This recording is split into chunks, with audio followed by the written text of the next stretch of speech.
Friends, welcome to London Tamil kitchen. என்னுடைய viewer ஒரு ஆள் கேட்டிருந்தீங்க அப்போ ரெசிபி போட சொல்லி நான் வந்து உங்களுக்காக எப்படி ஈஸியாக அப்பம் செய்யலாம்னு சொல்லி இந்த ரெசிப்பியை அப்லோட் பண்ணுறேன். ஒரு அப்பமாவை வச்சு டிஃப்ரெண்ட் ஃப்ளேவராக அப்பம் செய்யலாம். வெறும் அப்பம், பாலப்பம், முட்டை அப்பம், சாக்லேட், ஸ்ட்ராபெரி அப்பம் இப்படி செய்கிறதுன்னு சொல்லி பார்ப்போம் வாங்க. 2 பேணி அரிசி எடுத்து வச்சுக்கிறேன். கிராம் கணக்கில் வந்து 600 கிராம் அரிசி. கிளியர் வாட்டர் வரத்தக்கதாக கழுவி எடுத்து வச்சுருக்கிறேன். 3 மணித்தியாலத்தில் இருந்து 5 மணித்தியாலம் வரை நீங்கள் ஊற விடலாம். அரிசியை தண்ணி வடித்து எடுத்து வச்சுருக்கிறேன். நீங்கள் வந்து எந்த ரைஸும் யூஸ் பண்ணலாம். பாஸ்மதி ரைஸ் அல்லது வெள்ளைப்பச்சை அரிசி, சொத்தப்பச்சை அரிசி, உங்களுக்கு எந்த ரைஸ் விருப்பமோ நீங்கள் அந்த ரைஸில் அப்பம் செய்யலாம். நான் சிவப்பரிசி தான் கூட யூஸ் பண்ணுறேன். நான் 100 கிராம் ரைஸ் எடுத்து வச்சுருக்கிறேன். பாதி தேங்காயை திருவி வச்சுருக்கிறேன். ஈஸ்ட் எடுத்து வச்சுக்கிறேன். இது இன்ஸ்டன்ட் ஈஸ்ட் தான். 1 டீஸ்பூன் ஈஸ்ட் யூஸ் பண்ண போகிறேன்.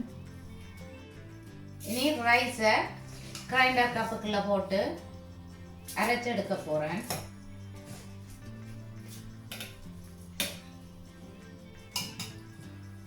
ரைஸுக்கு மட்டமாகவே தண்ணியையும் விட்டு அரைக்கணும்.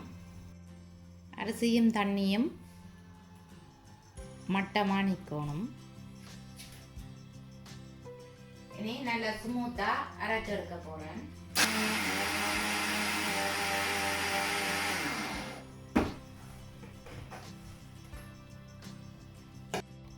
நல்லா ஸ்மூத்தாக அரைச்செடுத்துட்டேன். இனி ஒரு பாத்திரத்துக்குள்ளே விடுகிறேன்.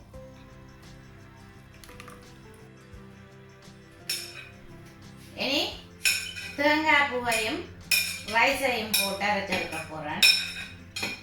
எல்லாத்தையும் நல்லா ஸ்மூத்தாக அரைச்செடுக்கணும்.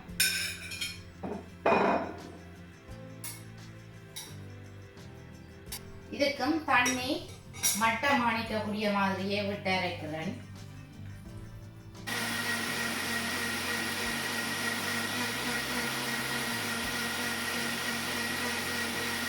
ரைஸும் தேங்காய் பூவும் நல்லா அரைப்பட்டுட்டுது.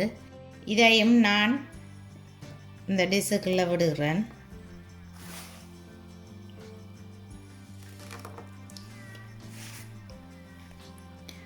ஒன் டீஸ்பூன் ஈஸ்ட்டை போடுறேன். இது வந்து இன்ஸ்டன்ட் ஈஸ்டன்னு சொல்லி சொன்னபடியா நாங்கள் வந்து கரைச்செடுக்க தேவையில்லை. இப்படி இதுக்குள்ளேயே போட்டு மிக்ஸ் பண்ணலாம். மிக்ஸ் பண்ணி விடுறேன். இனி இந்த பெட்டரை வந்து வார்ம் பிளேஸில் கீப் பண்ணணும். ஏனெண்டா இந்த மா புளிச்சதுன்னு சொல்லி சொன்னாதான் அப்பம் டேஸ்டாக இருக்கும். இது ரொம்ப ஈஸியான மெத்தட் தான். ஓகே, மிக்ஸ் பண்ணிட்டேன். இனி நான் வார்ம் பிளேஸில் இந்த பெட்டரை வைக்க போகிறேன். இப்போ சம்மர் டைம்னு சொல்லி சொன்னபடியாக எப்படியும் இந்த மா புளிச்சிடும். 8 to 12 ஹவர்ஸுக்குள்ள இந்த மா புளிச்சிடும். நான் வந்து ஓவர் நைட் விட்டுட்டு தான் இந்த அப்பத்தை செய்கிறேன். இந்த அப்பமாவை 8 to 12 ஹவர்ஸ் புளிக்க விடணும். புளிச்சாதான் அப்பம் வந்து டேஸ்டாக இருக்கும். பட்டர் வந்து இப்படி தண்ணித்தன்மையாக தான் இருக்கு.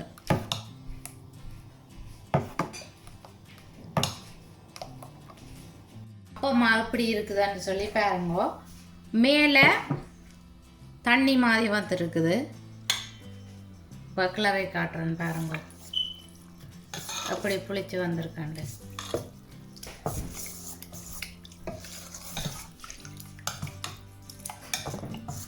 நான் இந்த அப்பமாவுக்குள்ள 1 டீஸ்பூன் உப்பு போடுறேன். 2 டீஸ்பூன் சீனி போடுறேன்.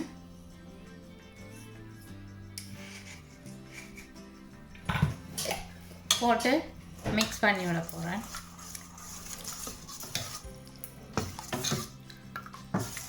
மா அடியில் அடைஞ்சு மேலே தண்ணி மாதிரி இருக்கும். அதால் நாங்கள் வந்து நல்லா ஆடி கொடுத்து கிளறி விடணும்.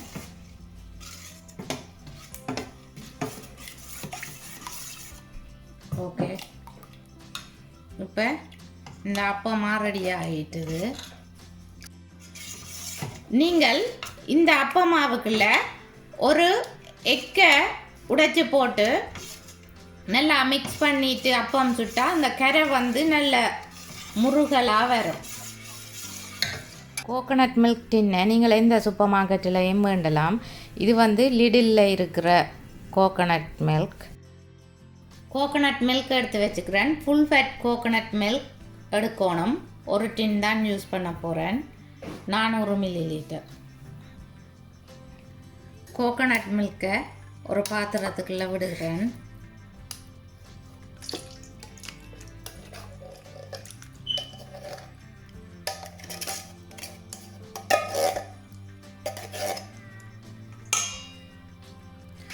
Three tablespoon Maggi coconut milk powder add பண்ணுறேன். இந்த மில்க் பவுடர் போட்டால் தண்ணியாக ஓடாத மில்க் வந்து திக்காக இருக்கும். 1/2 டீஸ்பூனோட குறைவாக உப்பு போடுறேன். 1/4 டீஸ்பூன் போட்டால் ஓகே, உங்களுக்கு தேவையான அளவு போடுங்க. 4 டேபிள் ஸ்பூன் சீனி போடுறேன். நீங்கள் உங்களுக்கு தேவையான அளவு போடுங்க. நான் ஒரு அளவான இனிப்பாகத்தான் போடுறேன், ஆகலும் இனிக்காமல் இருக்கக்கூடிய மாதிரி. நீங்கள் உங்களுக்கு ஏற்ற மாதிரி போடுங்க. இனி நல்லா மிக்ஸ் பண்ணி விட போகிறேன். கட்டி இல்லாமல் நல்லா கரைச்செடுக்கணும். சீனி கரைஞ்சி வரணும். இப்படி நீங்கள் மிக்ஸ் பண்ணிக்கல சீனி கரைகிற சத்தம் கேட்காது.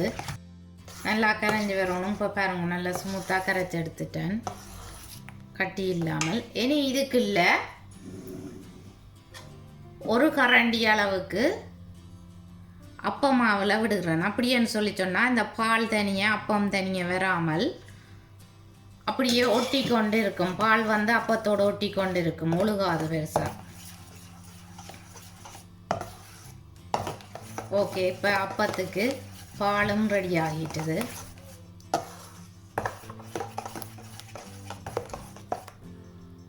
அடுப்பை ஒன் பண்ணி மீடியம் ஹீட்டுக்கும் லோ ஹீட்டுக்கும் இடையில விட்டுருக்கிறேன். அப்பச்சட்டியை ஹீட் பண்ண வச்சுருக்கிறேன்.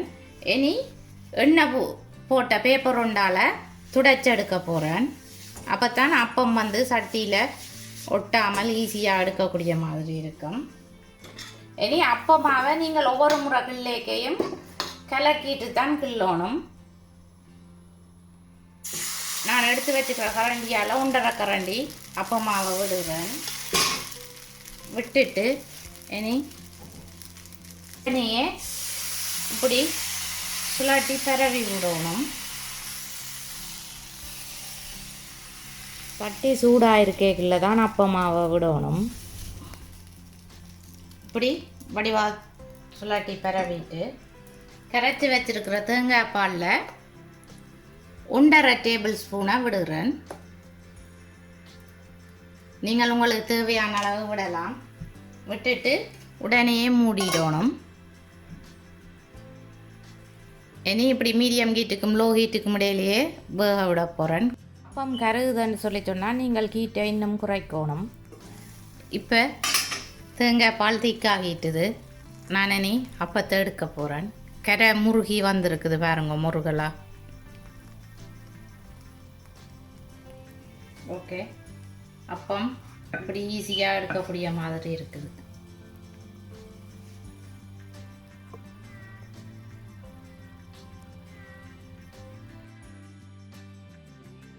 பாலப்பம் ரெடி பாருங்கோ, எப்படி வந்திருக்குதுண்டு. அப்போ சட்டிக்குள்ள சுட்டிங்கள்னு சொல்லி சொன்னால் தான் சேப்பாக வரும், இப்படி குண்டாலமாக நிற்கும். இது வந்து டெசர்ட் சோஸ். நாங்கள் வந்து டெசர்ட்டுன்ற டாப்பிங்குக்கு போடுறது. டிஃப்ரெண்ட் ஃப்ளேவரில் இருக்குது. Strawberry, caramel, chocolate. உங்களுக்கு என்ன ஃப்ளேவர் விருப்பமோ நீங்கள் அதை சூஸ் பண்ணலாம். நார்மலாக அப்பம் சுட்டெடுக்கிற மாதிரியே சுட்டெடுக்கிறேன். இப்போ நான் வந்து சாக்லேட் அப்பம் செய்ய போகிறேன். சாக்லேட் சோஸ் விட போகிறேன். சின்னாக்களுக்கு வந்து இந்த அப்பம் ரொம்ப விருப்பமாக இருக்கும். ஓகே, சாக்லேட் அப்பம் ரெடி. அப்பத்தை நான் நார்மலாக சுடுற மாதிரி சுட்டு எடுக்கிறேன். பிறகு வந்து இந்த டெசர்ட் டாப்பிங் போடுறேன். அப்பம் வந்து ஃப்ளேவராக செய்கிறது. Chocolate flavour, strawberry flavour. இது நான் வந்து ஸ்ட்ராபெரி ஃப்ளேவரில் செய்ய போகிறேன்.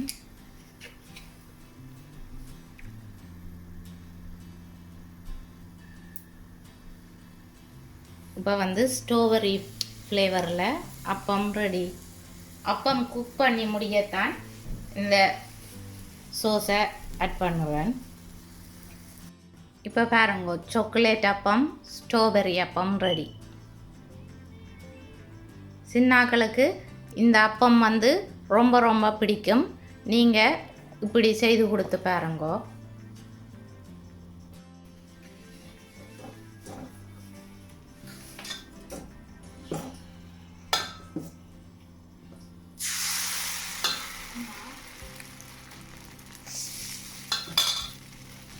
நீங்கள் அப்பமாவை விட்ட உடனே இப்படி சுழட்டி விடணும்.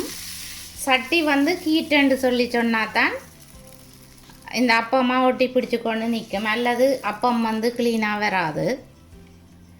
அளவான சூடாக இருக்கணும். கூட சூடுன்னு சொல்லி சொன்னாலும் அப்பம் வடிவாக வராது. நான் வெறும் அப்பம் செய்கிறேன். பால் ஒன்றும் விடாமல் இப்படியே மூடி வேக விட போகிறேன். வெறும் அப்பம் வந்து 3 மினிட்ஸில் ரெடி ஆகிட்டுது. உங்களுக்கு கொஞ்சம் கூட முருகலாக வேணுமென்று சொல்லி சொன்னால் நீங்கள் இன்னும் கொஞ்சம் நேரம் வேக விடணும். இப்போ வெறும் அப்பம் ரெடி. முட்டை அப்பம் செய்ய போகிறேன். அப்பமாவை விட்டு சுழட்டி எடுக்கிறேன். உடனே ஒரு எக்கை உடைச்சி விடணும்.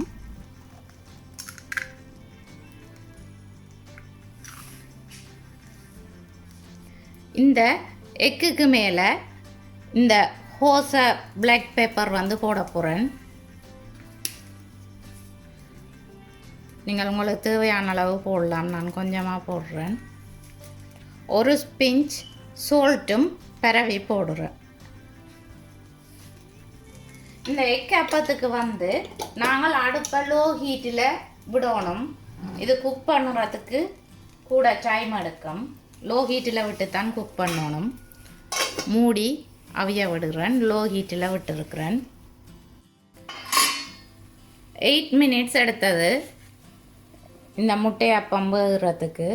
நீங்கள் பார்த்தீங்களன்னு சொல்லி சொன்னால் மேலே எல்லாம் அவிஞ்சு ட்ரையாக வந்துடணும். எக் இப்படியான பதம் வர எடுத்துடணும்.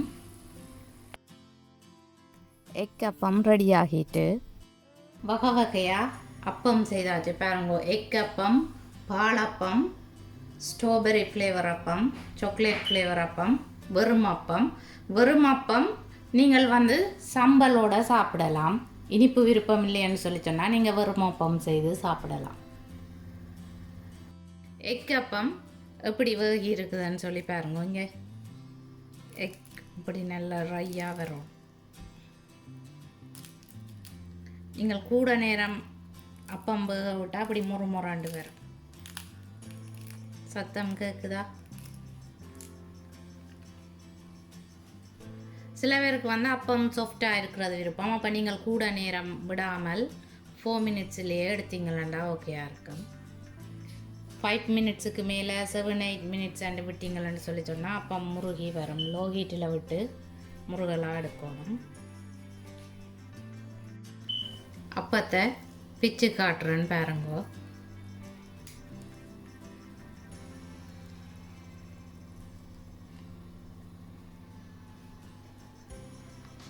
இப்படி வந்திருக்கு.